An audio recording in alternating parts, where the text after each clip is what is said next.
Hello ভালোবাসার মানুষগুলো, আমাদের চ্যানেলের গল্প শুনতে ও পড়তে আমাদের চ্যানেলটি সাবস্ক্রাইব করে পাশে থাকা বেল আইকনটি বাজিয়ে দিন। আর আমাদের গল্পগুলো যদি আপনাদের কাছে ভালো লেগে থাকে তাহলে অবশ্যই লাইক, কমেন্ট, শেয়ার করতে একদম ভুলবেন না। অন্ধকার জঙ্গলের মধ্যে বিশালাকার রাজকীয় প্রাসাদের কোনো এক বিশেষ কক্ষে কফিনের ভেতর শুয়ে আছে অপূর্ব সুন্দরী একটি নারী। তার রূপ যেন চাঁদের মতোই ঝলসানো। কফিনের চারিদিকে পাহারারত হাজার হাজার রক্তখেকো ভ্যাম্পায়ার। তারা চাতক পাখি নিয়ে চেয়ে আছে ঘুমন্ত সেই নারীটির দিকে। হয়তো ভাবছে কখন জেগে উঠবে তাদের ভবিষ্যৎ রানী। আদৌ কি কখনো উঠবে? কবে এই অভিশপ্ত জীবনের সমাপ্তি ঘটবে? যে অভিশাপ তাদের রাজকন্যা স্বয়ং বরণ করে নিয়েছিল শত বছর পূর্বে, স্বেচ্ছায় পাঠ করেছিল সেই অভিশপ্ত মন্ত্র। অন্ধকার রাজ্যের বিশালাকার এই প্রাসাদের রাজা এবং রানী নিজেদের একমাত্র আদরের কন্যার এমন ঘুমন্ত চেহারা কোনো ক্রমেই মেনে নিতে পারছে না। কি করে পারবে? একটাই তো কন্যা তাদের। রানী অপ্সরা কাতর স্বরে রাজা জায়াদের উদ্দেশ্যে বলেন, কবে সে আসবে? কবে আমার কন্যা অভিশাপ মুক্ত হবে? আর কত অপেক্ষা! রাজা জায়াদের কাছে তার প্রিয়তমার স্ত্রীর এই নিষ্ঠুর প্রশ্নে নেই কোনো উত্তর। তিনি গম্ভীর মুখে বললেন, অপেক্ষা করো রানী, সে আসবেই। তাকে যে আসতেই হবে, নিয়তি তাকে টেনে আনবে সঠিক সময়ে। অন্যদিকে বিধি স্বনামধন্য বিশ্ববিদ্যালয়ের অধ্যাপক রনিত রায়হান নিজের দুই পুত্র রায়াত রায়হান এবং রিক রায়হানের জন্য ডাইনিং টেবিলে অপেক্ষা করছেন। তারা এলেই একসাথে খাওয়া দাওয়া শুরু করবেন। তার বড় ছেলে রায়াত পেশায় একজন ডাক্তার, ছোট ছেলে রিক একই মেডিকেলে পড়ালেখা করছে। ছেলেদেরকে বড্ড ভালোবাসেন তিনি। ভাবনার মাঝেই দেখতে পায় তার ছেলেরা সিঁড়ি দিয়ে নেমে আসছে। রনিত রায়হান হালকা হেসে তার স্ত্রী রুকমা রায়হানকে বললেন খাবার পরিবেশন করতে। খাওয়ার এক পর্যায়ে তিনি বড় ছেলে রায়াতের উদ্দেশ্যে বললেন, তা বিয়েটা কবে করবি? তোর পরে রিকেরও তো বিয়ে দিতে হবে নাকি? তার কথাতে কাশি উঠে যায় মা ছেলের। রনিত রায়হান তাজ্জব বনে যায়। তিনি কি এমন আজব কথা বলে ফেললেন যে তার স্ত্রী পুত্রদের এই হাত? রায়াত ঠকঠক করে পানি খেয়ে ফেলল। আমার কি বিয়ের বয়স হয়েছে বাবা বলো? আমার তো মেয়ে মানুষ দেখলেই ভয় করে। রনিত চোখ বড় বড় করে তাকায় ছেলের দিকে। রুকমা কপাল চাপড়ায় দামড়া ছেলের এহেন কথাতে। এই ছেলে তার মান সম্মান কিচ্ছুই আর রাখবে না। ভাইয়ের কথাতে রিকের কাশি এমনিতেই থেমে গেছে। সে ভেবেই পায় না এই ঢেঁড়সের ঝাড়টা তার বড় ভাই হলো কি করে। একটা মানুষ কিভাবে এত ময়লার বস্তা হয়? বড় ভাইয়ের দিকে চেয়ে বলল, ভাইয়া তুই বরং আমার বিয়েতে ঘটকালি করিস, আমি তোকে ফ্রিতে সন্ন্যাসী হওয়ার সুযোগ করে দিব, ওকে? রাত চোখ গরম করে তাকায় তার রিকের দিকে। রাগান্বিত স্বরেই বলে, আগে নিজে তো বিয়ে কর। তোর যা বুদ্ধি তাতে ভূত নিয়েও পড়বে না, খচ্চর কথাকার। আহাম্মকের মতো চেয়ে থাকে রে। তার মতো সুদর্শন একটা ছেলেকে খচ্চর বলল। খাওয়া ছেড়ে রায়াতকে আরো কিছু বলতে নিলেই সে চোখ রাঙিয়ে তাকায়। আর কিছু বলা হয় না রিকে, বরং করুণ চোখে তাকায় বাবা মায়ের দিকে। তারা আপাতত খাওয়া নিয়ে ব্যস্ত। বাবা মায়ের থেকে পাত্তা না পেয়ে রায়াতকে মুখ ভেঙচি দিয়ে দৌড় লাগায় মেডিকেলের উদ্দেশ্যে। রায়াতও উঠে তার পেছনে চলে যায়। রনিত ও রুকমা ছেলেদের কর্মকাণ্ডে হালকা হেসি পুনরায় খাবারে মন দেয়। সময়টা দুপুর 1টা।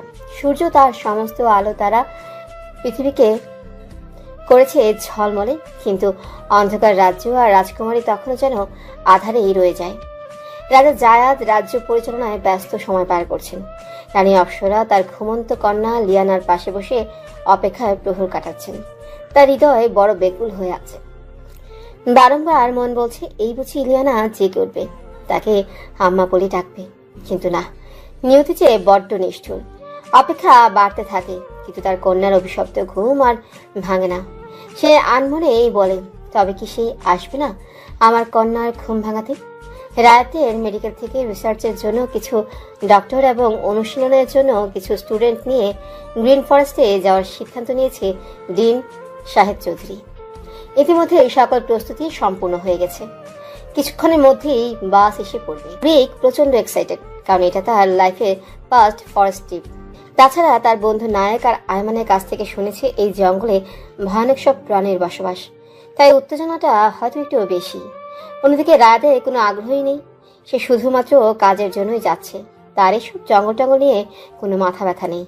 মা বাবা থেকে বিদায় নিয়ে রায়াত ও রিক বেরিয়ে পড়ে মেডিকেলের উদ্দেশ্যে। সেখানে বাকিরা তাদের জন্য অপেক্ষা করছে। তারা সেখানে এসে পৌঁছাতেই বাস যাত্রা শুরু করে গন্তব্যের উদ্দেশ্যে। শহরের কোলাহল পেরিয়ে বাস ছুটে চলছে গ্রিন ফরেস্টের দিকে। গ্রিন ফরেস্টকে ঘিরে রয়েছে অজানা হাজারটা তথ্য, রয়েছে ভয়ঙ্কর ইতিহাস যা সকলের কল্পনার বাহিরে। গন্তব্যে পৌঁছে সকলে একসঙ্গে জঙ্গলের ভিতরে প্রবেশ করে। রাত সকলকে উদ্দেশ্য করে জানিয়ে দেয়, কেউ যেন দল থেকে বিচ্ছিন্ন না হয়। অচেনা জায়গা, তাই বিপদের আশঙ্কা থাকতেই পারে। সকলে জঙ্গলের সৌন্দর্য উপভোগ করতে করতে এগিয়ে চলে। সকলে স্বাভাবিকভাবে হেঁটে চললেও রাতের হঠাৎ কেমন অস্থির লাগতে শুরু করেছে। সে বিড়বিড়িয়ে বলে, হঠাৎ আমার এমন লাগছে কেন, যেন কেউ আমার জন্য অধীর আগ্রহে অপেক্ষা করছে। এ কেমন অনুভূতি? ভাইকে দাঁড়িয়ে পড়তে দেখে রিক এগিয়ে যায় সেদিকে। কয়েকবার ডাকলেও সাড়া দেয় না রায়াত, তাই ভাইয়ের কাঁধে হাত রাখে হিরিক। চমকে ওঠে রায়াত। হিরিক শুধায়, কি হয়েছে ভাইয়া, দাঁড়িয়ে গেলি কেন? কিছু না, চল যাওয়া যাক। হ্যাঁ চল, সবাই কিছুটা এগিয়ে গেছে। তুই আসলে একটা ঢেঁড়সের ঝাড়।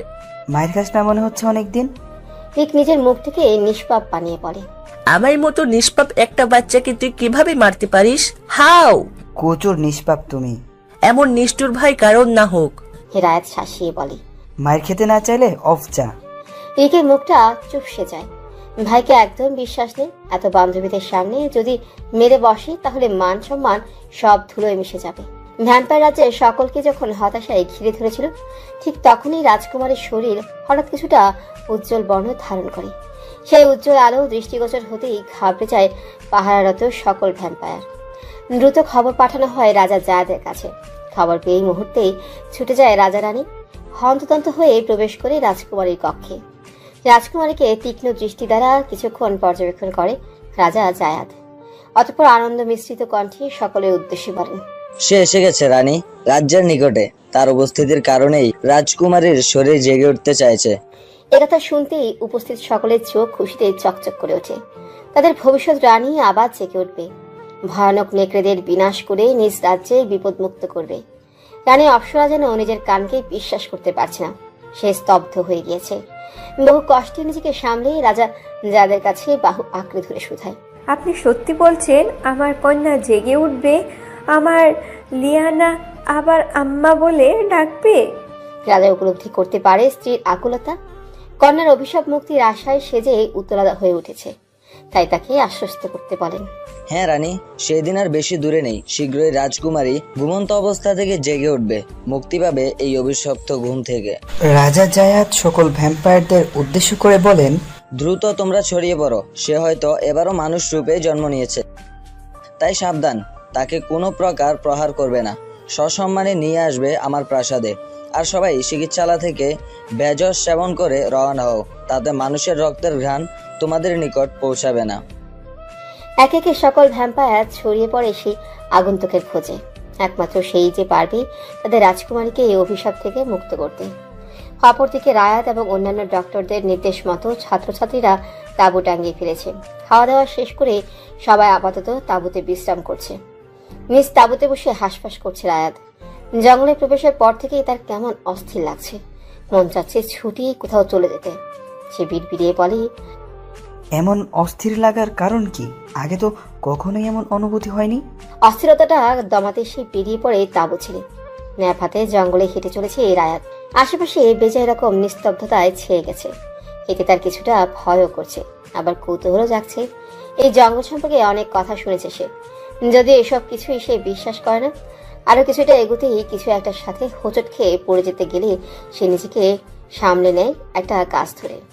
কিসের সাথে হোঁচট খেয়েছে তা লক্ষ্য করতেই নজরে আসে সুন্দর কারুকার্য খচিত একটি অদ্ভুত বই।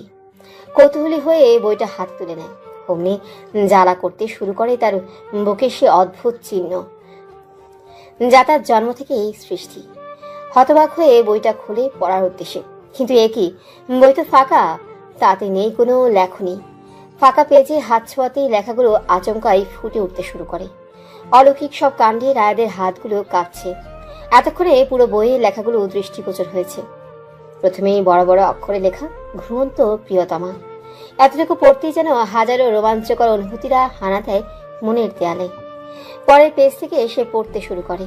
অন্ধকার রাজ্যে ভ্যাম্পায়ার রাজ্য, বসবাসরত সকলেই ভয়ঙ্কর রক্তঘেকো ভ্যাম্পায়ার, কিন্তু তারা মানুষের কোনো ক্ষতি করে না, বরং ক্ষুধা নিবারণে পান করে পশু পাখির রক্ত।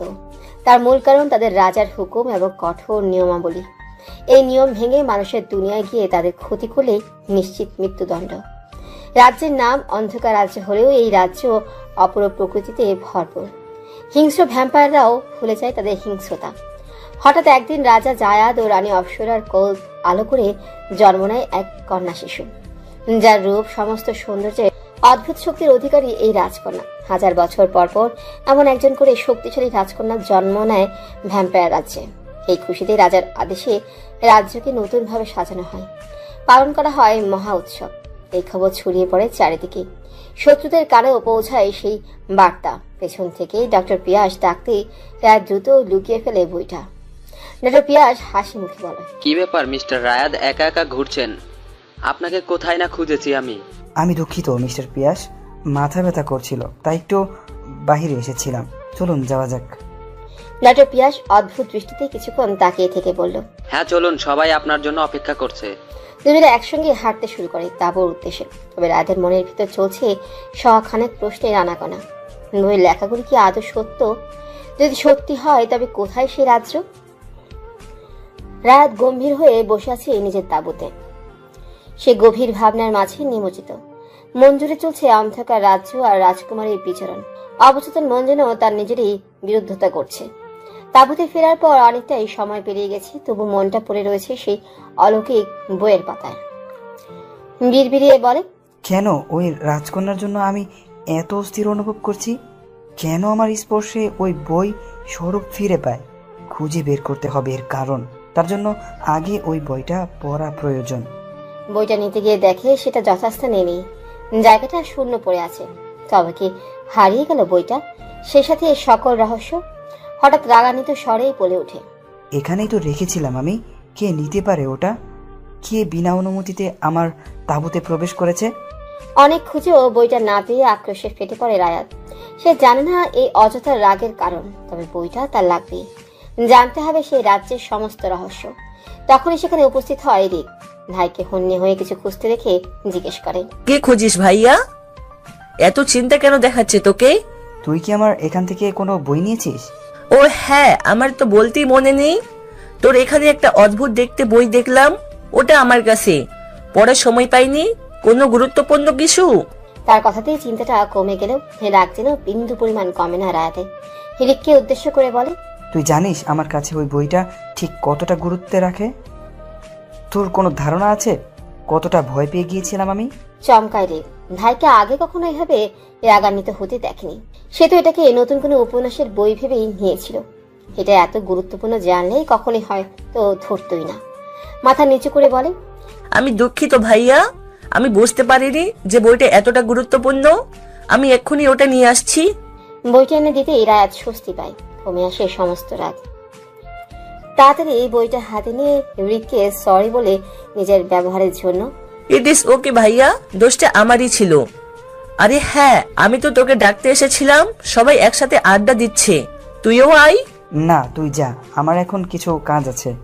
রিক মেকি হেসে বলে, এত কাজ করে কি করবি? বিয়ে তো আর করবি না, সারা জীবন তো সেই ঢেঁড়সের ঝাড় হয়েই থাকবি। এই তুই যাবি এখান থেকে? বদের হাড্ডি, খাটাস, খচ্চর কোথাকার। টাসকে খেয়ে যায় রিক।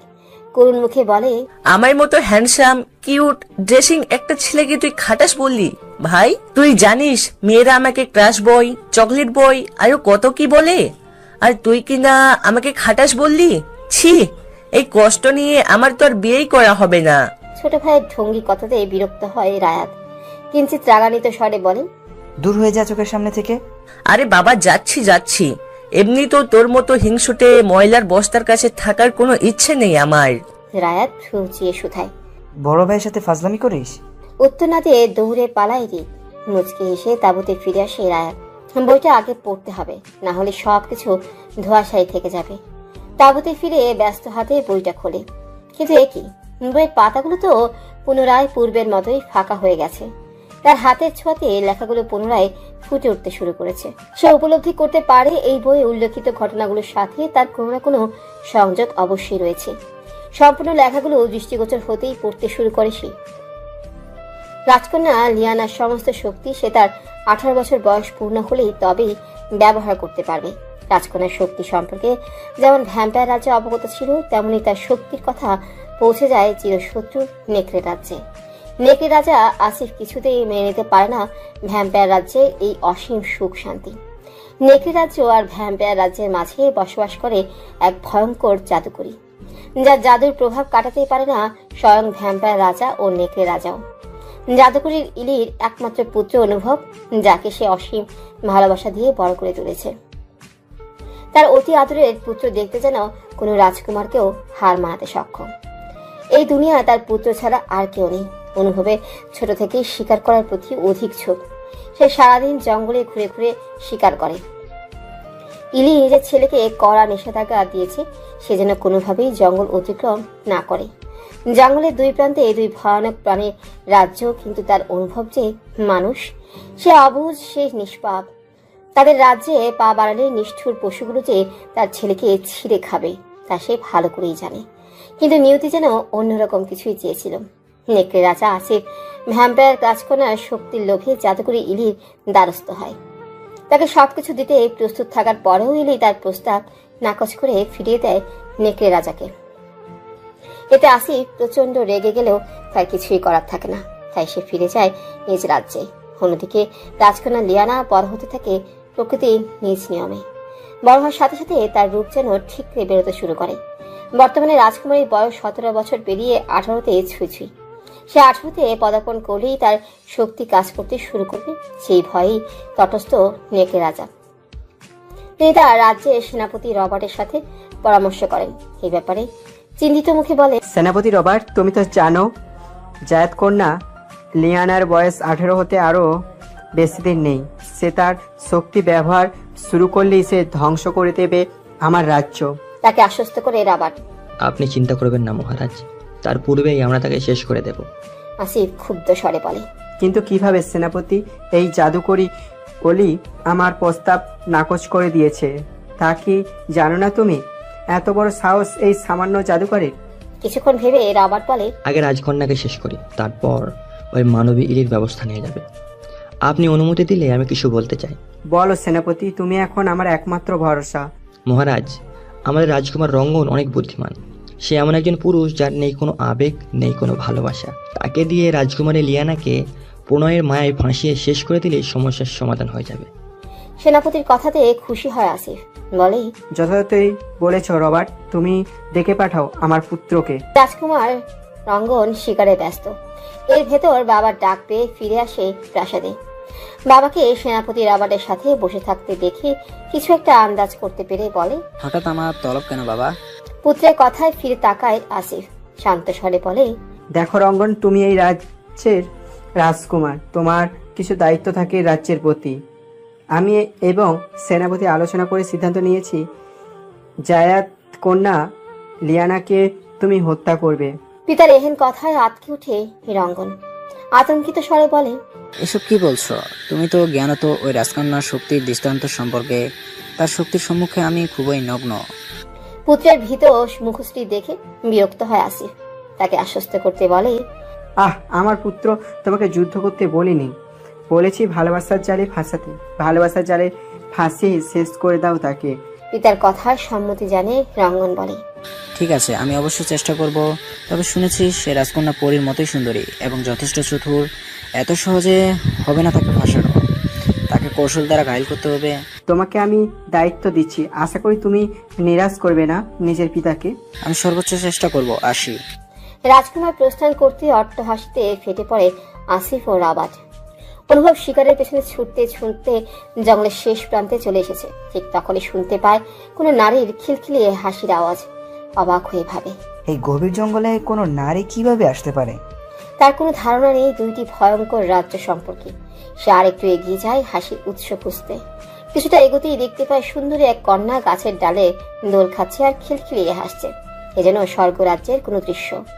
এত মায়া কারো হাসিতে থাকতে পারে তার জানা ছিল না। হঠাৎ সেই নারীর চোখ পড়ে তার দিকে। ভ্রুকুচকে তাকায় হা করে চেয়ে থাকা পুরুষটির দিকে। আচমকা সে গাছ থেকে নেমে তার হাত ধরে ছুট লাগায় জঙ্গলের উদ্দেশ্যে। ঘটনার আকস্মিকতায় টাসকি খেয়ে যায় অনুভব।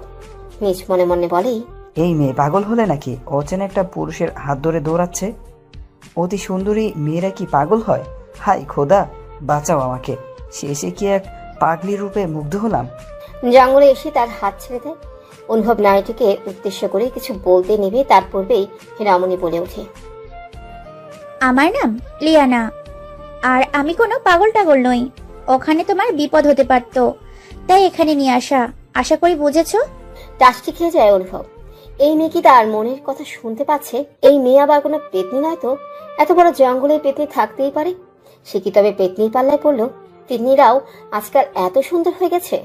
অনুভব কিছু বলার আগেই মেয়েটা পুনরায় বলে ওঠে, আরে বন্ধ করো তোমার মনে মনে বকবক করা। আমাকে দেখে কি তোমার পেতনি মনে হয়? শুধু তুমি অতি সুন্দর একটা পুরুষ দেখে কিছু বললাম না।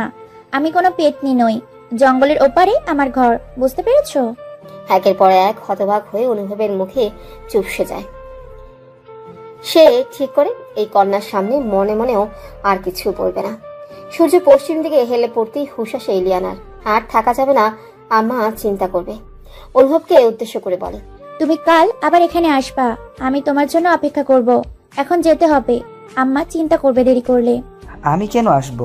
আর আপনি বা কেন অপেক্ষা করবেন আমার জন্য? কাল বলবো, এখন আসি। তুমিও দ্রুত ফিরে যাও। অনুভব পিছনে ফিরে পুনরায় সম্মুখে ফিরে তাকাতেই দেখতে পায় মেয়েটা নেই। কি আশ্চর্য, এত তাড়াতাড়ি কোথায় চলে গেল মেয়েটা? নিকশ কালো রাতে প্রহর পেরিয়ে ভোরের আলো ফুটতে শুরু করেছে। পাখির কিচিমিচির শব্দে মুখরিত পরিবেশ। প্রকৃতি তার সৌন্দর্যের মহিমায় মুগ্ধ করে তুলেছে চারপাশ। সূর্যের রশ্মি জানালা ভেদ করে মুখে এসে পড়াতে ঘুম ভেঙে যায় অনুভবে। হাড়মোড়া ভেঙে উঠে বসতেই স্মরণে আসে অচেনা সেই নারীর মধুময় আহ্বানের কথা। হঠাৎ রোমাঞ্চকর অনুভূতিরা যেন ঘিরে ধরেছে তাকে। যেন এক্ষুনি নারীটিকে দেখতে পেলেই তার কলিজা শান্ত হতো। মোহময়ী নারীটিকে দেখার জন্য ছটফট করতে থাকে তার হৃদয়। অনুভব ভাবতে থাকে তাদের গতকালের কথোপকথন। মেয়েটি কি যেন নাম বলেছিল নিজের? তার মায়াময় রূপ, তীক্ষ্ণ চাহনি, সুমধুর কণ্ঠ আর আশ্চর্য ব্যবহারে এতটাই বিমোহিত ছিলাম যে নামটা খেয়ালই করতে পারিনি। কোনো ব্যাপার না, নামের কি আসে যায়, আজ আসলে শুনে নিব। হঠাৎ তার স্মরণে আসে তাকে তো জঙ্গলে যেতে হবে।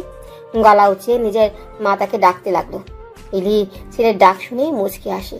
তার পুত্র তাকে না দেখলে যে দিন শুরু করতে পারে না তা তার অজানা নয়। সে দ্রুত পায়ে অনুভবের কক্ষের দিকে যায়। অনুভবকে বিছানায় বসে থাকতে দেখে পড়ল, এখনো বিছানায় বসে আছিস কেন? হাত মুখ ধুয়ে আয়, তোকে খেতে দিই। আজ তোর পছন্দের কবুতরের মাংস রান্না করেছি, দ্রুত আয়। মায়ের কথা উত্তর না দিয়ে তার দিকে চেয়ে থাকে অনুভব। আর মায়ের গভীর মমতা সে প্রতি মুহূর্তে উপলব্ধি করতে পারে। মায়ের দিকে কিছুক্ষণ অপলক দৃষ্টিতে তাকিয়ে বলে, মায়েরা বুঝি এত সুন্দর হয়? তোমাকে না দেখলে তো আমার দিনই শুরু হয় না আমার জননী। তোমাকে আরেকটু প্রাণ ভরে দেখে নেই, তারপর হাত মুখ ধুতে যাব। ছেলের পাগলামো কথা শুনে মুচকি হাসি এলি। অনুভবের কাছে এগিয়ে গিয়ে বিছানার কোনায় বসে। পুত্রের মাথায় হাত বুলিয়ে বলে, কবে বড় হবি তুই?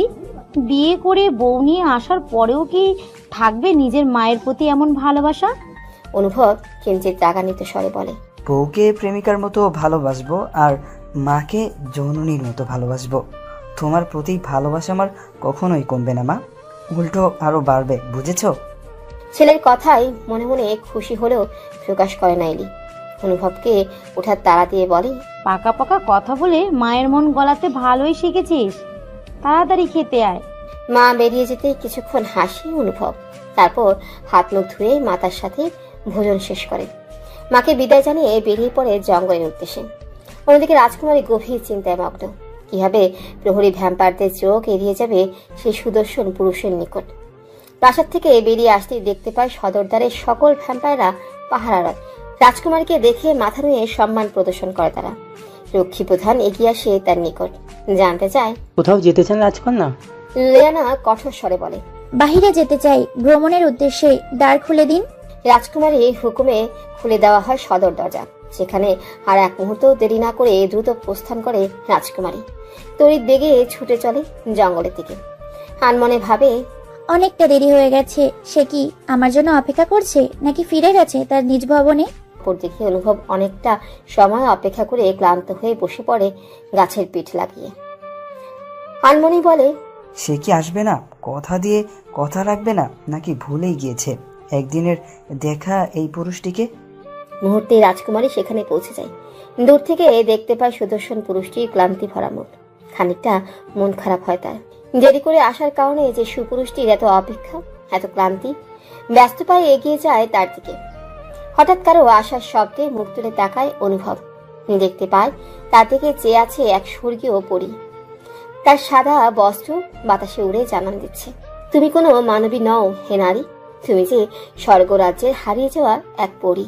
নীরবতা ভেঙে নিরানা বলে ওঠে, অপেক্ষা করানোর জন্য অত্যন্ত দুঃখিত। তার কথাতে হুঁশ ফিরে অনুভবে। দ্রুত চোখ সরিয়ে অন্যদিকে দৃষ্টি নিক্ষেপ করে সে অতঃপর বলে, এমন স্বর্গীয় দৃশ্য দেখতে হাজার প্রহর অপেক্ষা করতেও আমি রাজি। পুরুষটি সরাসরি কথাতে কিছুটা লজ্জা পেয়ে মুখ ঘুরিয়ে নেয় লিয়ানা। মনে মনে ভাবে, সে কি জানে তার এমন কণ্ঠে আমি বেসামাল হয়ে পড়ি? ভালো হয়েছে সে জঙ্গলের কাছে থাকে। আমি ছাড়া দ্বিতীয় কোনো নারী তার কণ্ঠ শুনতে পায় না, তাকে দেখতে পায় না। তাকে চুপ থাকতে দেখে অনুভব বলে ওঠে, আপনার নামটা অনুগ্রহ করে আরেকবার বলবেন? গতকাল তো বলেছিলাম আমার নাম, এত দ্রুত ভুলে গেলে? আমি দুঃখিত, তবে গতকাল এতটাই বিমোহিত ছিলাম যে নামটা খেয়াল করতে পারিনি। পুনরায় একই রকম ঠোঁটকাটা কথাতে কাশি উঠে যায় লিয়ানার। আচমকা তার অতি নিকটে এগিয়ে আসে অনুভব। নিজের পানির পাত্র থেকে যত্ন সহকারে পানি পান করায় তাকে। পানি পান করানো শেষ করে সরে আসে সে। কিছুটা সময় নীরবতায় কেটে যায়। পুনরায় অনুভব বলে, আপনার নামটা এখনো জানা হলো না। লিয়ানা। লিয়ানা আমার নাম। আর তোমার? আমি অনুভব। আমি আমার মাতার সঙ্গে এই জঙ্গলের পাশেই থাকি। তোমার মাতা নিশ্চয়ই অনেক সুন্দরী? শুধায় লিয়ানা। আপনি কিভাবে বুঝলেন? সে অতীব সুন্দরী বলেই তো তুমি এতটা সুদর্শন। সত্য বলছেন আমি সুদর্শন? কেন, কোনো সন্দেহ আছে নাকি? কোনো নারী বলেনি কখনো? বলেছে তো, বহুবার বলেছে। অনুভবের কথা জ্বলে ওঠে লিয়ানা। সে ছাড়াও অনুভবকে কেউ সুদর্শন বলছে, তার রূপে মুগ্ধ হয়েছে। এ কথা তার কাছে বিষ মিশ্রিত ছুরির মতোই যন্ত্রণাদায়ক। বিড়বিড়িয়ে বলে, কেন অন্য কেউ দেখবে অনুভবকে? কেন নজর দেবে তার সুদর্শন পুরুষটার দিকে? নিজেকে সংবরণ করে বলে, কে সেই নারী? তোমার প্রিয় কেউ? অনুভব বুঝতে পারে তার সামনে উপস্থিত মায়াময় নারীটি উতলা হয়ে উঠেছে তারই কারণে। হার মনে ভাবে, তারও কি আমাকে নিয়ে তেমনটাই অনুভূতি হয়, ঠিক যেমনটা তাকে নিয়ে আমার হয়? হালকা হেসে নারীর উদ্দেশ্যে বলে, সেই নারী আমার অত্যন্ত প্রিয়। এবার যেন লিয়ানার ধৈর্যের বাঁধ ভেঙে যায় অনুভবের এমন ডাকে। সম্মুখে থাকা নিষ্ঠুর পুরুষটিকে বুঝতে পারছে তার বলা বাক্যগুলো কতটা যন্ত্রণা দিচ্ছে এই নারীটিকে। তার চোখ থেকে দুফোঁটা অশ্রু গড়িয়ে পড়তেই অস্থির হয়ে যায় অনুভব। তার মজা করে বলা বাক্যে সে তো এত কষ্ট পাবে তার ধারণাও করেনি অনুভব। দ্রুতই নিজের বাহু দ্বারা আলিঙ্গন করে স্বর্গীয় বইটিকে। অস্থিরতার সাথে বলতে থাকে, আমি দুঃখিত আপনাকে কষ্ট দিয়ে ফেলেছি। আমার কারণে আপনার অশ্রু ঝরবে তা আমি মেনে নিতে পারছি না। আমি শুধু মজা করছিলাম। সেই নারী আমার মাতা, সে আমাকে সব সময় সুদর্শন বলতো, আর আজ আপনি বললেন আমার মাতার পর আমার জীবনে একমাত্র নারী হচ্ছেন আপনি। হঠাৎ এমন কাজে থমকে যায় লিয়ানা। কান্না থামি হাঁ করে চেয়ে থাকে তার সাথে লেপ্টে থাকা পুরুষটির দিকে। অবাক হয়ে দেখতে থাকে তার অশ্রু কতটা উতলা করে দিয়েছে এই সুদর্শন পুরুষটিকে। মুচকি এসে নিজেও হাত বাড়িয়ে আলিঙ্গন করে তাকে। আবেশে চোখ বন্ধ করে নেয় অনুভব। সে এতক্ষণে বুঝতে পারে যে সে কি করে ফেলেছে। সরে আসা উচিত তার, কিন্তু এই সুখকর অনুভূতিরা যেন তাকে জানান দিচ্ছে, সে কি করেছিস তুই? এই রমণী শুধুই তোর, তাকে আলিঙ্গন করার অধিকারও শুধু তোর। চোখ তুলে তাকায় তার বাহু ধরে আটকে থাকা নারীটির দিকে। ঠোঁট দুটো প্রসারিত করে শুধায়, হবে কি তুমি আমার প্রিয়তমা? দ্রুত তার দিকে দৃষ্টি নিক্ষেপ করে নারীটি। অতঃপর বাহু ধরে আরেকটু শক্ত করে বলে, প্রথম দেখাতেই মন দিয়েছিলাম তোমার নিষ্ঠুর পুরুষ। তুমি যে এক দেখাতেই চুরমার করেছো আমার মনের দ্বার। শুনেই খুশি হয় অনুভব। অতঃপর মুচকি এসে দুজনেই নীরবতার সাথে তাদের প্রণয়ের মুহূর্তটাকে উদযাপন করে। অপরদিকে নেকড়ে রাজকুমার রঙ্গন একাধারে নজর রেখে চলেছে ভ্যাম্পায়ার রাজ্যে প্রবেশদ্বারে। কারো অনুমতি ছাড়া সে ভেতরে প্রবেশ করতে পারবে না। লাগবে কোনো ভ্যাম্পায়ারের সাহায্য, তবে সে তার বাবার আদেশ পালন করতে পারবে, শেষ করতে পারবে নেকড়ে রাজ্যে চিরশত্রুকে। কিন্তু হাই, কোথায় সেই নারী? কোথায় ভ্যাম্পায়ার রাজার একমাত্র কন্যা? কখন বেরোবে সে ভ্যাম্পায়ার রাজ্যের সীমানার বাহিরে? সে বেরোলে তবেই তো মৃত্যুর জাল ছড়াতে সক্ষম হবে সে। সূর্যের উজ্জ্বল আলো বিলীন হয়ে রাতের অন্ধকার জড়িয়ে নিয়েছে ধরণীকে। পশু পাখি থেকে মানুষ সবাই নিজ নিজ গন্তব্যে ফিরে যাচ্ছে, কিন্তু রাতের আধারেই যেন আবার কেউ পূর্ণ শক্তি ফিরে পায়, হয়ে ওঠে অতীব ভয়ঙ্কর। ভ্যাম্পায়ার রাজ্যে সকল ভ্যাম্পায়ার শিকারের খোঁজে ছুটে চলেছে। গর্জন করছে আকাশ পাতাল কাঁপিয়ে। শরীর হিম করা সেসব গর্জন যে কোনো সাধারণ মানুষের শরীরে কাঁপন ধরাতে সক্ষম। রাজা জায়েদ ও রানী অপ্সরা রাজকার্য পরিচালনায় ব্যস্ত সময় অতিবাহিত করছে। রাজকুমারী লিয়ানা নিজের কক্ষে আরাম কেদারায় বসে ছটফট করছে প্রিয় পুরুষটির জন্য। তার মনে শক্তিশালী দ্বার যে ভেঙে সেখানে নিজের জায়গা করে নিয়েছে ভিন্ন জাতির এক সুদর্শন পুরুষ। তার মন যেন ক্ষণে ক্ষণে বলে চলেছে, সুদর্শন সুপুরুষটি তোমাকে বড্ড বেসামাল করে তুলেছে হে নারী। প্রিয় পুরুষটির কথা ভাবতেই তার মুখশ্রীতে ফুটে উঠে রাজ্যের সমস্ত খুশি। সে নিজের ভ্যাম্পায়ার অস্তিত্বের হিংস্রতা ভুলতে বসেছে প্রিয় মানুষটার প্রণয়ে। মনে মনে ভাবে, আমার মতো সেও কি ভাবছে আমাকে নিয়ে? হঠাৎ রাজকুমারীর কক্ষে তার মাতা রানী অপ্সরী প্রবেশ করে। নিজের কন্যাকে একা একা মুচকি মুচকি হাসতে দেখে অবাক হয় খানিকটা। সে জানে তার মেয়ের মাঝে মানুষের অনেক গুণাবলী আছে। এর কারণটাও রানী অপ্সরী নিজে। রাজা জায়েদের সাথে তার প্রণয়ের বিবাহ। ভালোবেসে বিয়ে করে ভ্যাম্পায়ার রাজা জায়েদকে, যেখানে সে নিতান্তই একজন সাধারণ মানুষ। ভ্যাম্পায়ার রাজ্যে সকলেই রাজার সিদ্ধান্তকে সম্মান করে, তাদের রানী হিসেবে মেনে নিয়েছিল সাধারণ এক মানবীকে। তবে তাদের শর্ত অনুযায়ী তাকে ভ্যাম্পায়ারে রূপান্তর করা হয়েছে। চাইলেও সে আর এখন মানবী হতে পারবে না কখনোই। সে এখন শুধু একজন ভ্যাম্পায়ার। তাই তো তার কন্যা ভ্যাম্পায়ার ও মানুষ দুই সত্তার অধিকারী শক্তিশালী এক নারী। তবে সে জানে না কন্যা এত খুশির কারণ কি। সমস্ত চিন্তা বাদ দিয়ে রাজকুমারীর উদ্দেশ্যে বলে, আমার কন্যা এত আনন্দের কারণটাই কি জানতে পারে তার আম্মা? আমার কণ্ঠস্বর পেয়ে চমকে ওঠে লিয়ানা। পরক্ষণে নিজেকে সামলে আম্মাকে বসতে অনুরোধ করে সে। আম্মা কি কিছু সন্দেহ করছে? অতঃপর সে নিজেই আম্মাকে শুধায়, আম্মা আপনি অনুমতি দিলেই আপনাকে একটা প্রশ্ন করতে পারি? রানী অপ্সরা মুচকি হেসে বললেন, কেন নয় আমার কন্যা, অবশ্যই তুমি নির্দ্বিধায় প্রশ্ন করতে পারো। মাতার অনুমতি পেয়ে লিয়ানা জানতে চায় মানুষ সম্পর্কে। মানুষের অনুভূতি কেমন, তারা কিসে খুশি হয়, কিসে দুঃখ পায় জানান আমাকে। মানুষ সম্পর্কে সমস্ত তথ্য চাই আমার। মেয়ের প্রশ্নে হকচকিয়ে যায় রানী। হঠাৎ তার কন্যা মানুষ সম্পর্কে এতটা কৌতূহলী হলো কেন? আগে তো কখনোই এসব বলেনি। মাতাকে নিশ্চুপ থাকতে দেখে সে পুনরায় একই কথা শুধায়। তাকে যে জানতেই হবে তার প্রিয় মানুষটি সম্পর্কে। কন্যার এমন অস্থিরতা ঠিকই ধরতে পারে রানী, তাই বলতে শুরু করে, মানুষ হচ্ছে সৃষ্টির সেরা জীব। তাদের আবেগ, অনুভূতি, দুঃখ, কষ্ট, আনন্দ সবই তারা নিজেরা নিয়ন্ত্রণ করতে পারে। অলৌকিক কোনো শক্তির অধিকারী না হলেও তারা সবচেয়ে শক্তিশালী। তারা ভালোবাসতে পারে মন প্রাণ দিয়ে, আবার ধোঁকাও দিতে পারে। মানুষরা নিত্য নতুন খাবার পছন্দ করে, ঘুরতে পছন্দ করে, অপছন্দ করে যারা তাদের সাথে মিথ্যা কথা বলে ধোঁকা দেয়।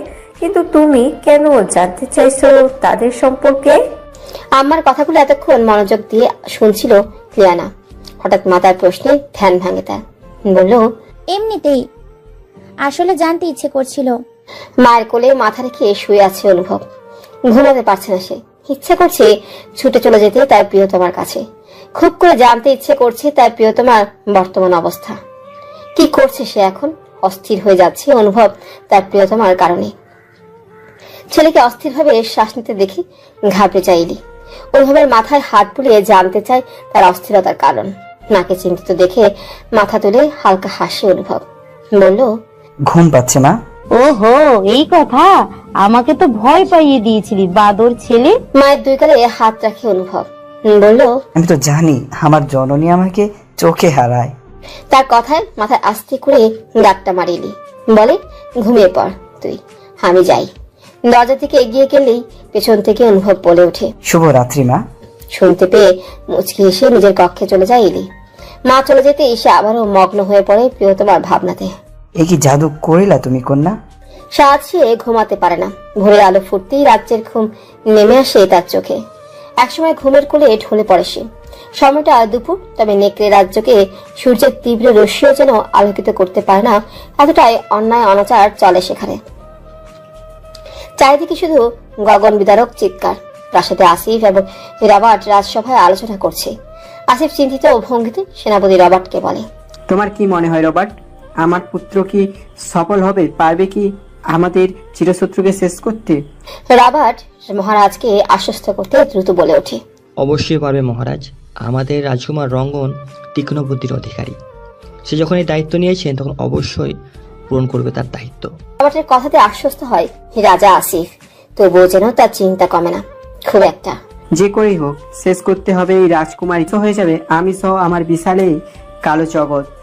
ভ্যাম্পায়ার রাজ্যে সকল নিজ কর্মে ব্যস্ত।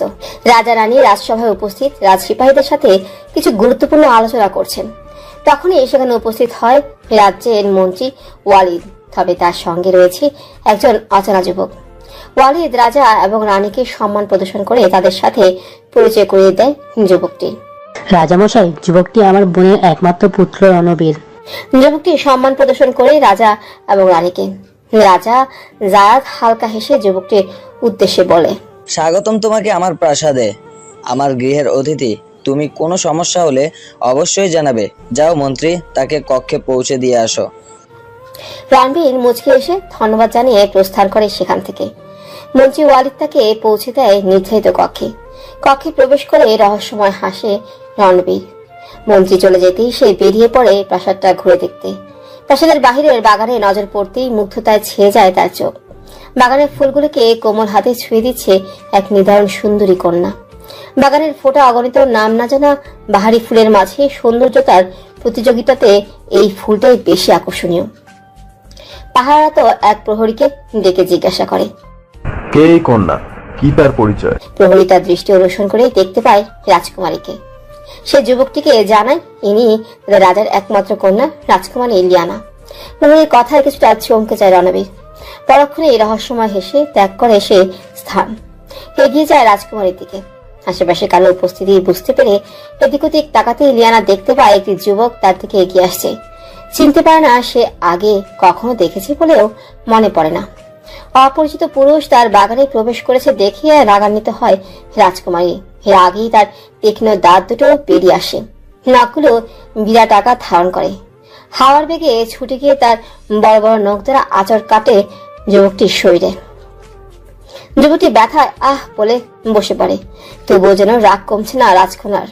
তীক্ষ্ণ দাঁত দুটো এগিয়ে দেয় যুবকটির গলার কাছে, বলে, কে তুই?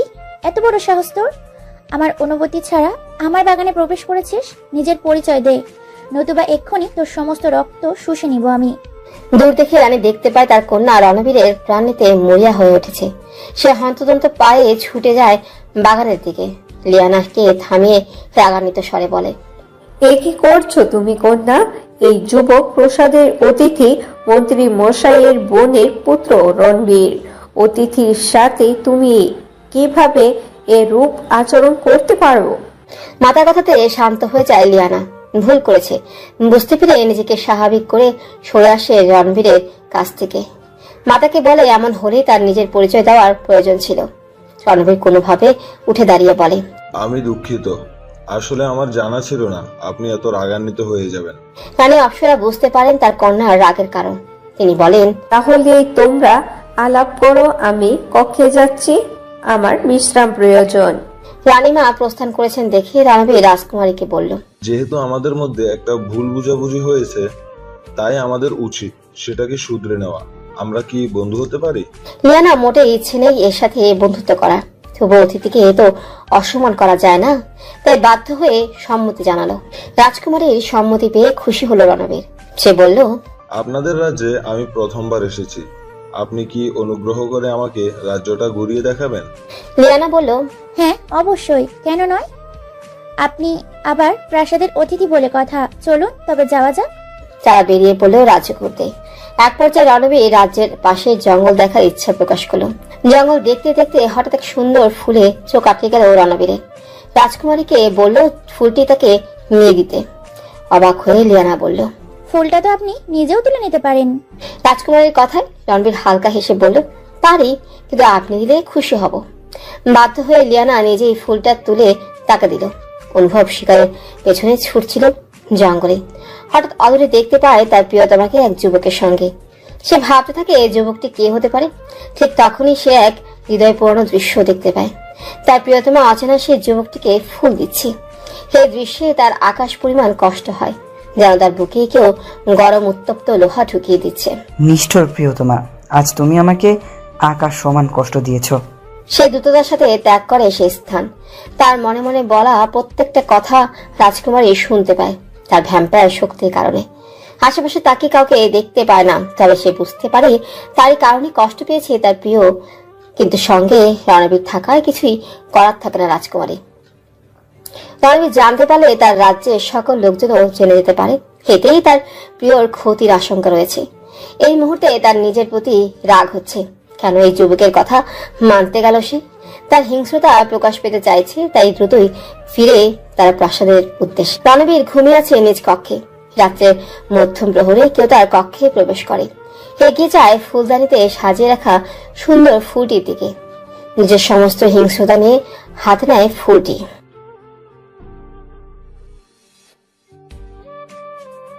দিনের প্রথম প্রহরে সবার নিজেদের দৈনন্দিন কাজে সময় পার করছে। অন্ধকার রাজ্যে রাজপ্রাসাদে সবার নিজ নিজ দায়িত্ব পালনে ব্যস্ত। কাজ শেষে সকলে একত্রিত হয়ে একসঙ্গে ভোজন করছে। সবার হাতে বিভিন্ন পশু পাখির রক্ত ভর্তি রাজকীয় গ্লাস, যেটাকে তারা অমৃতের মতো করে চিটিপুটি খাচ্ছে। এটাই যে তাদের শক্তি যোগাবে দিনভর, তাই তারা এক ফোঁটা রক্ত ছাড়তে রাজি নয়। সেখানে উপস্থিত নেই শুধু দুজন, রাজকুমারী লিয়ানা ও রণবীর। রাজকুমারী লিয়ানা তার দুটি সত্তার কারণে রক্তের সাথে সাথে মনুষ্য খাবারও ভোজন করতে সক্ষম, তাই সে অধিকাংশ সময় মনুষ্য খাবারই গ্রহণ করে থাকে। তবে ভ্যাম্পায়ার সত্তার কারণে রোজ রাতে তাকে রক্ত পান করতে হয়। অন্যদিকে রণবীর কেন খেতে আসছে না তা সেখানে উপস্থিত কাউরই জানা নেই। মন্ত্রী ওয়ালিদ জানান রণবীর অন্য কারোর সামনেই ভোজন করে না, এটা তার ছোটবেলার অভ্যাস। তার কথা শুনে রাজা জায়াদ একজন প্রহরীকে রক্ত ভর্তি গ্লাস সহ পাঠালেন তার কক্ষে। রণবীর নিজ কক্ষে কপালে হাত রেখে বসে আছে। তাকে দেখেই বোঝা যাচ্ছে সে গভীর চিন্তায় মগ্ন। রাতের শেষ প্রহরে তার ঘুম ভাঙলে সে শিকারে বেরোনোর জন্য উঠে বসতেই লক্ষ্য করেই তার পালঙ্কের কাছে গতকাল রাজকুমারী তুলে দেওয়া সেই ফুলটি পড়ে আছে, তাও ছিন্ন ভিন্ন ভাবে, যেন কেউ নিজের সমস্ত আক্রোশ মিটিয়েছে এই ফুলটার উপর। সে ক্ষুধার্ত থাকায় সেখানে বেশি নজর না দিয়ে চলে যায় শিকার করতে।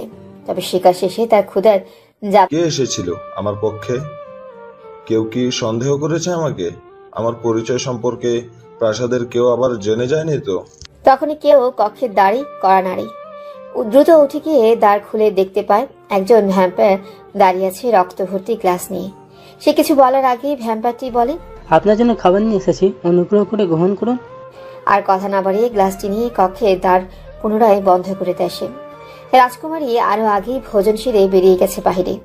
তাকে যে তার প্রিয়র ভুল ভাঙাতে হবে, তাই সে দ্রুত ছুটে চলেছে জঙ্গলের উদ্দেশ্যে। অল্প কিছুক্ষণের মধ্যেই পৌঁছে যায় জঙ্গলে।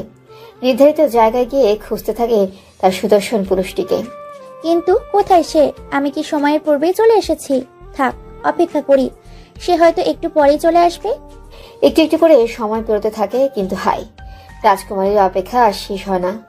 দিনের প্রথম প্রহর অতিবাহিত হয়ে মধ্যাহ্ন প্রহর এসে যায়। সূর্য মাথার উপর এসে গেছে, তার উজ্জ্বল রশ্মি আরো তীব্র রূপ ধারণ করছে। তবে তার প্রিয় পুরুষটি আর আসে না। এক পর্যায়ে রাজকুমারী সিদ্ধান্ত নেয় সে পুরো জঙ্গল খুঁজে দেখবে, কিন্তু তাতেও কোনো লাভ হয় না। সমস্ত জঙ্গল নিজের প্রিয়কে খুঁজেও তার দেখা মেলে না কোথাও। মন খারাপ করে বসে পড়ে মাটিতে। তবে কি আর আসবে না তার সুদর্শন পুরুষ? আনমনেই বলে ওঠে, এত রাগ তোমার আমার প্রতি? একটি বারো কি মনে পড়লো না আমার কথা? এত নিষ্ঠুর তুমি কি করে হতে পারো প্রিয়? তখন একটি বলিষ্ঠ কণ্ঠস্বর শুনতে পায় তার অতি নিকটে। মাথা তুলতেই দেখতে পায় তার দিকে নিজের হাত বাড়িয়ে দাঁড়িয়ে আছে তার প্রিয়। হাসি ফুটে ওঠে তার নিখুঁত ঠোঁট জোড়ায়। অনুভব উপলব্ধি করতে পারে তার প্রিয়তমা তার কারণেই কষ্ট পেয়েছে, তবুও তাকে দেখতেই হাসি ফুটে উঠেছে তার স্বর্গীয় পরীর ওষ্ঠে। আজ নিজেকে বড্ড ভাগ্যবান মনে হচ্ছে তার। আর দেরি না করে হাত ধরে টেনে তুলি নিজের বাহু জুড়ে আগলে নেয় নিজের প্রিয়তমাকে। লিয়ানা দীর্ঘ সময় পর নিজের কাঙ্ক্ষিত পুরুষটিকে কাছে পেয়ে আষ্টে পৃষ্ঠে জড়িয়ে ধরে, তার সাথে মিশে যায়। দুজনেই কিছুক্ষণ নীরবে চোখ বন্ধ করে নিজেদের প্রিয় মানুষটির স্পর্শ অনুভব করে। সমস্ত রাগ, অভিমান, কষ্ট সব যেন বিলীন হয়ে গেছে তাদের আলিঙ্গনের সাথে। অনুভব তার প্রণয়িনীর মাথায় আলতো করে হাত বুলিয়ে দিয়ে বলে, তুমি ডাকলে আমি কি করে না আসে থাকতে পারি বলো? তোমার প্রতি আমি যে কখনোই নিষ্ঠুর হতে পারি না আমার প্রিয়তমা। অনুভবের কথাতে যে অভিমান লুকিয়ে আছে তা স্পষ্ট উপলব্ধি করতে পারছে লিয়ানা। তার বুক থেকে মাথা তুলে তাকিয়ে বলল, আমার কারণে কষ্ট পেয়েছো তুমি, তা যে আমি মেনে নিতে পারছি না প্রিয়। গতকাল তোমাকে আমি দেখে ফেলেছি, তাই বৃথায় লুকানোর চেষ্টা করো না।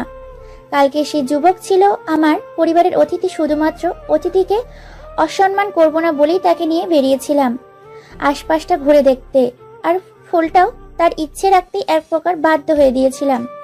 তবে সেই ফুল আমি ছিন্ন বিচ্ছিন্ন করেছি নিজ হাতে। যেই জিনিসে তুমি কষ্ট পাও সেই জিনিস আমি ধ্বংস করে দেব, তা ফুল হোক বা মানুষ। হিংস্রতা প্রকাশ পাচ্ছে তার প্রতিটি বাক্যে। রাগে হিতাহিত জ্ঞান ফুলি নিয়ন্ত্রণ হারিয়ে চোখগুলো সবুজ বর্ণ ধারণ করেছে। বেরিয়ে এসেছে হিংস্র ভ্যাম্পায়ার রূপ। অনুভবে দৃষ্টিগোচর হতেই আতঙ্কিত হয়ে ছিটকে পড়ে সে। প্রিয়তমার এমন রূপের সাথে সে মোটেও পরিচিত নয়। অনুভবকে আতঙ্কিত হতে দেখে হুঁশ ফেরে লিয়ানার। বুঝতে পারে বিরাট ভুল করে ফেলেছে সে। দ্রুত নিজেকে স্বাভাবিক করে এগিয়ে যেতে নেয় অনুভবের দিকে। এক পা বাড়িয়ে আবারও পিছিয়ে আসে। প্রিয় মানুষটির আতঙ্কিত মুখ দেখে তাকে হারিয়ে ফেলার শঙ্কায় কলিজা শুকিয়ে আসে তার। অনুভব কি ভয় পাচ্ছে আমাকে? তবে কি এখানেই ঘটবে এই প্রণয়ের সমাপ্তি? সে কি এখন থেকে ঘৃণা করবে আমাকে? আমি তো নিজের পরিচয় গোপন করে ধোঁকা দিয়েছি। আমার প্রিয়তম মাতা তো বলেছিল মানুষেরা এমন ব্যক্তিদেরকে ঘৃণা করে। তবে কি আমার অনুভব আমাকে ভুলে গিয়ে হয়ে উঠবে অন্য কারোর মুগ্ধতার কারণ? অশ্রুতে ভরে ওঠে তার দুটি চোখ। যাকে আমি অন্য নারীর সাথে কল্পনাও করতে পারি না, তাকে কি করে অন্য নারীর সাথে সহ্য করবো আমি? অশ্রুগুলো ঝরে পড়তেই তাকে অবাক করে দিয়ে অনুভব এগিয়ে এসে নিজ বাহু দ্বারা আগলে নেয় তাকে। নিজের অষ্টজোড়া দিয়ে শুষে নেয় তার চোখ থেকে বেরিয়ে পড়া অশ্রুকণা। লিয়ানা হতবাক হয়ে দেখতে থাকে তার প্রিয় পুরুষের করা কাণ্ডগুলো। এত বড় সত্যি জানার পরেও সে কিভাবে এত স্বাভাবিক থাকতে পারে? নিজের প্রিয়তমার থেকে এত বড় ধোঁকা পেয়েও সে কিভাবে তাকে আলিঙ্গন করতে পারে? সে কোনো মানবী নয়, বরং হিংস্র এক জাতি। জানার পরেও কিভাবে প্রণয়ে সিক্ত হতে পারে? নিজের প্রিয়তমাকে অবাক চোখে চেয়ে থাকতে দেখে মুচকে এসে তার চোখে চুম্বন করে বলল, তুমি মোটেই ভয়ঙ্কর নও আমার প্রিয়তমা। তুমি সব রূপেই আকর্ষণীয়। ভ্যাম্পায়ার রূপ তো বললামই না, যাকে বলে একদম ভয়ঙ্কর সুন্দর। লিয়ানা লজ্জা পেয়ে চোখ নামিয়ে নেয়। এই পুরুষ আসলেই বড্ড ঠোঁটকাটা, অসভ্য একজন পুরুষ। অনুভবে স্বাভাবিক আচরণের পরেও নিজের মনকে পুরোপুরি শান্ত করতে আকুলতা ভরা কণ্ঠে বলল, তুমি সত্যি আমাকে ছেড়ে যাবে না তো? ঘৃণা করবে না তো আমাকে? অনুভব বুঝতে পারে তার প্রিয়তমা তাকে হারানোর ভয় উতলা হয়ে উঠেছে, তাই তাকে স্বাভাবিক করতে দুষ্টু হেসে পড়ল, আমি কি এতই পাগল নাকি যে এত সুন্দর এই কন্যার মন ভাঙব? এত আবেশময় স্পর্শ থেকে কেন নিজেকে বঞ্চিত করব? অনুভবের কথাতে তার বাহুডোর থেকে সরে আসে লিয়ানা। দূরে গিয়ে বলল, অসভ্য বাজে পুরুষ। প্রিয়তমার এমন বাক্যে হাসিতে ফেটে পড়ে অনুভব। প্রাসাদের কোন এক কক্ষে রাজকীয় বিশালাকার আয়নার সামনে দাঁড়িয়ে রহস্যময় হেসে চলেছে এক যুবক। মনে মনে বলছে, বোকা রাজা, অজান্তেই নিজের শত্রুকে প্রাসাদে জায়গা দিয়ে বড্ড ভুল করেছো তুমি। এর মাসুল তোমার কন্যাকে জীবন দিয়ে দিতে হবে। হা হা হা হা। নিকশ কালো ধোঁয়ায় ছেয়ে গিয়েছে পুরো কক্ষ। কক্ষের চারদিকে ছড়িয়ে ছিটিয়ে রয়েছে বিভিন্ন পশু পাখির হাড়, রক্ত ও কিছু অদ্ভুত পাথর। ভয়ানক সেই কক্ষের ঠিক মাঝখানে বসে রয়েছে এক নারী। চোখ দুটো বন্ধ করে এক মনে জপে চলেছে ভয়ঙ্কর সব মন্ত্র। সব জায়গায় মাকে খুঁজে না পেয়ে অনুভব বুঝে যায় তার মাতা এই মুহূর্তে কোথায় থাকতে পারে। জাদুর কক্ষে প্রবেশ করে অনেকবার মাকে ডেকেও সাড়া না পেয়ে বিরক্ত হয়ে বেরিয়ে যায় কক্ষ থেকে। ছেলে বেরিয়ে গেছে বুঝতে পেরে চোখ খুলে এলি। অতঃপর মুচকি এসে পুনরায় চোখ বন্ধ করে এক মনে মন্ত্র জপতে থাকে। জীবনে আজ প্রথমবার মায়ের পুস্তিকা সংগ্রহশালার সামনে এসে দাঁড়িয়েছে অনুভব। তাকে জানতে হবে প্রিয়তমার সম্পূর্ণ পরিচয়, জানতে হবে তার রাজ্য সম্পর্কে সকল তথ্য। তাই তো মায়ের কাছে এগিয়েছিল সে সবকিছু জানতে। তবে মাতা জাদু কার্যে ব্যস্ত থাকায় সে এখানে এসেছে। সে জানে তার মাতা আশেপাশে ঘটে যাওয়া সকল কিছুই তার জাদু দ্বারা লিপিবদ্ধ করে রাখে। নিশ্চয়ই তার প্রিয়তমার রাজ্য এবং তার পরিচয় সম্পর্কে এখানে কিছু লিপিবদ্ধ করা আছে। মাতা কখনই তাকে এখানে আসতে দেয়নি, কঠোর নিষেধাজ্ঞা দিয়েছে এই ব্যাপারে। তবুও নিজের কৌতূহলকে দমাতে না পারে মায়ের আদেশ অমান্য করে এখানে এসেছে সে। কক্ষে প্রবেশ করে দেখতে পায় কাঠ দিয়ে তৈরি বিশালাকার তাকের মধ্যে সারি সারি ভাবে সাজানো রয়েছে হাজার হাজার পুস্তিকা। সে অবাক হয়ে যায় এত এত সংগ্রহ দেখে। এত পুস্তিকার ভিতর নিজের কাঙ্ক্ষিত জিনিসটি কি করে খুঁজবো? অনেক খুঁজেও কাঙ্ক্ষিত জিনিসটি না পেয়ে হয়রান হয়ে বসে পড়ে অনুভব। হঠাৎই লক্ষ্য করে উপরের তাকে দুটি ভিন্ন রকম পুস্তিকা একদম আলাদাভাবে সাজানো হয়েছে। কৌতূহলী হয়ে দ্রুত উঠে দাঁড়ায়, নেয়ার চেষ্টা করে পুস্তিকাগুলো, তবে অতিরিক্ত উঁচু স্থানে থাকায় নাগালে পায় না। ইলি জাদুকার্য সমাপ্ত করে কক্ষগুলোতে খুঁজে চলেছে ছেলেকে। না পেয়ে চিন্তিত হয়ে বলে, কোথায় গেল ছেলেটা? অপরদিকে অনুভব মাতার পদধ্বনি শুনতে পেয়ে দ্রুত বেরিয়ে আসে কক্ষ থেকে। চতুরতার সাথে ছুটে যায় প্রবেশদ্বারের দিকে, মুখে হাত রেখে বলে, যাক বাবা, বেঁচে গিয়েছি। মাতা জানতে পারলে আজ খতম আমি। ছেলেকে না পেয়ে চিন্তিত হয়ে বাইরে যাওয়ার উদ্দেশ্যে পা চালা ইলি। খানিকটা এগিয়ে দেখতে পায় তার পুত্র প্রবেশদ্বারে দাঁড়িয়ে আছে। সেটা এগিয়ে গিয়ে বলে, কোথায় গিয়েছিলিস এই ভর দুপুরে? আমাকে চিন্তায় না ফেললে কি ভালো লাগে না তোর? অনুভব হাসার চেষ্টা করে বলে, বাইরে একটু হাওয়া খেতে আসলাম। আমার মাতা, এত চিন্তিত কেন হচ্ছ তুমি? তুমি কি দেখতে পাও না তোমার পুত্র এখন বড় হয়ে গিয়েছে? ছেলের কথায় বিরক্ত হয়নি। ছেলেটা আস্ত ফাজিল হয়েছে। সে কিঞ্চিত রেগে বলে, ফাজিল ছেলে? মায়ের সাথে মাকে বাচ্চাদের মতো রাখতে দেখতে বড্ড ভালো লাগে অনুভবে। তাই তো সে প্রায়ই অকারণেই এমন ফাজদামি করে। মায়ের দিকে এগিয়ে গিয়ে তার দুই গালে হাত রেখে বলে, তুমি কি জানো আমার জননী, তোমার এই রাগী মুখটা তোমার পুত্রের কাছে কতটা প্রিয়? তোমার এই রাগী মুখশ্রী দেখার জন্য হলেও 1000 বছর বাঁচতে চাই আমি। ইলি মুছিয়ে হাসে তার পুত্রের আবেগপ্রবণ স্বীকারোক্তি শুনে, বলে, থাক, অনেক হয়েছে তোর জননী প্রীতি। অন্ধকার রাজ্য জুড়ে সকলে আতঙ্কিত রাজ্যে নেকড়ে প্রবেশ করছে। গভীর রজনীতে তার গর্জন শোনা গেলেও এখনো দর্শন মেলেনি তার। পুরো রাজ্যের সমস্ত ভ্যাম্পায়ারের একত্রিত অভিযানেও মেলেনি তার কোনো অস্তিত্ব। নিজ সিংহাসনে চিন্তিত ভঙ্গিতে বসে আছে রাজা জায়াদ। এত প্রহরী, এত পাহারা থাকা সত্ত্বেও প্রবেশদ্বার পেরিয়ে শত্রু ঢুকে পড়েছে তার রাজ্যে। তবে কি বিশ্বাসঘাতকতা করলো তার নিজ রাজ্যের কেউ? পিতার চিন্তিত মুখশ্রী দেখে এগিয়ে আসে রাজকুমারী। জানতে চায় নেকড়ের জন্য এত আতঙ্কিত হবার কারণ। কিসের এত শত্রুতা তাদের সাথে এই ভ্যাম্পায়ার রাজ্যের? কেন তারা আমাদের ক্ষতি করে মরি হয়ে উঠেছে? কন্যার প্রশ্নের কোনো উত্তর নেই রাজার কাছে। সে নিরুত্তর। কিভাবে বলবে নিজের কন্যাকে যে তাকে হত্যা করে তার সমস্ত শক্তি ছিনিয়ে নিতেই এত ষড়যন্ত্র? সে পিতা হয়ে কি করে উচ্চারণ করবে এই নিষ্ঠুর বাক্য? পিতার নীরবতা বিচলিত করে লিয়ানাকে। কেন তার পিতা কিছু বলছে না তাকে? সে এই রাজ্যের রাজকুমারী, তারও তো কিছু দায়িত্ব থাকে নিজ রাজ্যের প্রতি। তবে কেন এত লুকোচুরি তার সাথে? পুনরায় একই প্রশ্ন করার পরেও পিতাকে নিশ্চুপ পেয়ে উত্তরের আশা ছেড়ে দিয়ে রাজসভা ত্যাগ করে সে। বেরিয়ে পড়ে জঙ্গলের উদ্দেশ্যে। প্রাসাদ পেরোতেই তাকে বাধা প্রদান করা হয় প্রধান ফটকে। রক্ষীতে এমন কাজে রাগান্বিত হয় রাজকুমারী। জ্বলে ওঠে তার গাঢ় সবুজ চোখ দুটি। হিংস্র কণ্ঠে হুঙ্কার ছেড়ে বলে, এত বড় স্পর্ধা তোমাদের আমাদের কার্যে হস্তক্ষেপ করো? তোমরা কি ভুলতে বসেছ আমি এই রাজ্যের রাজকুমারী? আর রাজকুমারী রাস্তা বাধা দেবার প্রদান করার মতো দুঃসাহসিকতা দেখিয়েছ তোমরা? প্রস্তুত হও নিজেদের মৃত্যুর জন্য, বা বর্তমানে তোমাদের সম্মুখে দণ্ডায়মান। রাজকুমারী হুঙ্কার শুনে রক্ষীগুলো ভয়ে কাঁপতে শুরু করে। মিয়ে পড়ে মৃত্যু ভয়। রক্ষী প্রধান এগিয়ে এসে মাথা নিচু করে জানায়, আমাদের ভুল মার্জনা করুন রাজকুমারী। আমাদের উদ্দেশ্য আপনার কার্যে হস্তক্ষেপ করা নয়, আমরা শুধু রাজার হুকুম পালন করি মাত্র। রক্ষীর কথায় অবাক হয়ে লিয়ানা জানতে যায়, কি এমন হুকুম করেছেন আমার পিতা তোমাদেরকে? রক্ষী প্রধান পুনরায় বলে, রাজামশাই জানিয়েছে রাজ্য থেকে নেকড়ে শনাক্ত না করা পর্যন্ত আপনি প্রাসাদের বাইরে যেতে পারবেন না। রাগান্বিত হয়ে প্রাসাদে ফিরে আসে সে। কেন শুধু তার উপরেই এমন কঠোর নির্দেশাজ্ঞা? সে তো ক্ষতি করেনি কারোর, তবে কেন সেই নেকড়ের কারণে তাকে প্রাসাদে বদ্ধ করে রাখতে হবে? সময়টা দিনের শেষ প্রহর। ইতিমধ্যে সূর্যের তেজ করতে শুরু করেছে। রাজকুমারী লিয়ানা নিজ কক্ষে ছটফট করে চলেছে তার সুদর্শন পুরুষটির কারণে। প্রিয় মানুষটিকে একটিবার না দেখলেই যে তার হৃদয় শান্ত হবে না।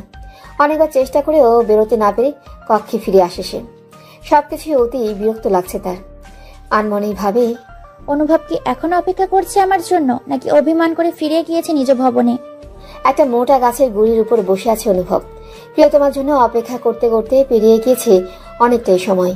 ক্রমশ সূর্যের রশ্মি বিলীন হয়ে যাচ্ছে আকাশের বুকে। অপেক্ষা করতে করতে একসময় সে ক্লান্ত হয়ে যায়।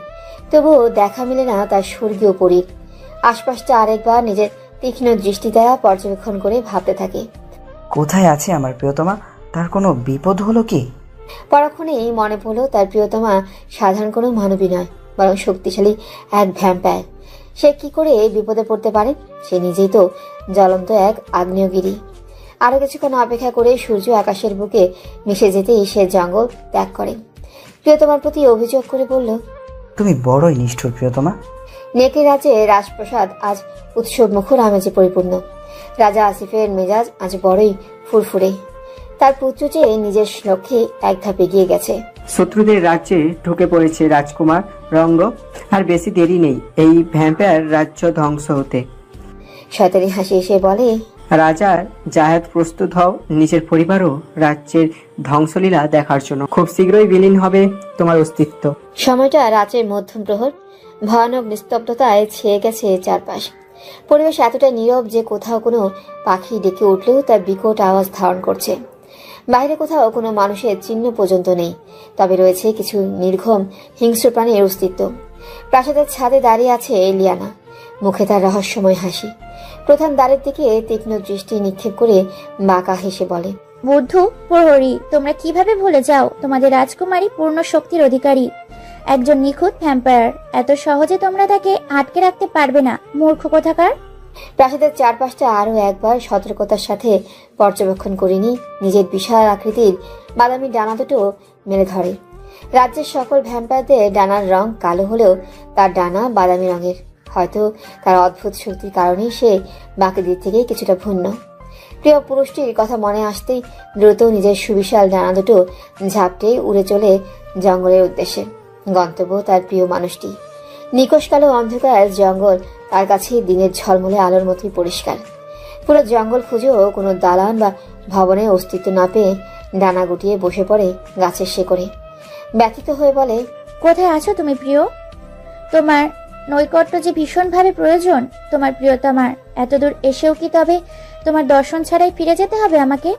নিজ মনে তাকে বিদ্রুপ করে বলে, এই তোমার ভালোবাসা? সামান্যতেই ক্লান্ত হয়ে পড়লে ভ্যাম্পায়ার কন্যা? কলঙ্ক তুমি, ভ্যাম্পায়ার নামে গভীর কলঙ্ক তুমি। কিঞ্চিত রাগান্বিত স্বরে নিজ মনের প্রতিবাদ করে বলে, আমার ভালোবাসা নিখুঁত, সেখানে নেই কোনো শূন্যতা। পুনরায় উঠে দাঁড়িয়ে সিদ্ধান্ত নেয় সাধারণ মানুষের মতো করে পায়ে হেঁটে হেঁটে খুঁজবে প্রিয় পুরুষের ঠিকানা। আকাশ পরিমাণ দৃঢ়তা নিয়ে জঙ্গলের এদিক ওদিক খুঁজতে শুরু করে। হঠাৎ জঙ্গলের ঠিক মাঝখানে দেখতে পায় একটি ভবন। কারুকার্য খচিত ভবনটি যেন সৌন্দর্যের মহিমায় আবৃত একটি প্রাসাদ, যার বাহিরের দিকে রয়েছে পাথর দ্বারা বাঁধানো বিশাল এক সরোবর। গভীর জঙ্গলের মধ্যে এমন একটা ভবন কল্পনাতীত। ভবনটির চারপাশটা ভালোভাবে একবার পর্যবেক্ষণ করে ভাবে, এখানেই নিশ্চয়ই থাকো অনুভব এবং তার মাতা। কতটা প্রহর বাদে দেখতে পাবে তার সুদর্শন পুরুষটিকে। ভাবতেই একরাশ আনন্দের সহিত এগিয়ে যায় ভবনটির প্রধান দ্বারের উদ্দেশ্যে। প্রধান দ্বারে পা রাখতেই অদৃশ্য কোনো শক্তির ঝটকায় সে ছিটকে পড়ে বাহিরের দিকে। উঠে দাঁড়িয়ে পুনরায় পা রাখতে একই ঘটনার পুনরাবৃত্তি ঘটে। জ্বলে যায় তার পায়ের পাতা, তাজ্জব বনে যায় সে। কি এমন আছে এই ভবনে যার কারণে এতটা কঠিন সুরক্ষা? সে পুড়ে যাওয়া পায়ে নিজের হাত রাখে। কিছুটা সময় পেরিয়ে যাওয়ার পরেও যখন ক্ষত বিন্দুমাত্র কমে না, তখন সে উপলব্ধি করতে পারে তার হিলিং পাওয়ার এই ক্ষত নিবারণে অক্ষম, যার কারণ শক্তিশালী কোনো শক্তি যে এই সুরক্ষা রেখা তৈরি করেছে। তবুও যেন সে পণ করে বসেছে। যা কিছু হয়ে যাক না কেন, অনুভবকে একটিবার না দেখে কিছুতেই সে ফিরবে না।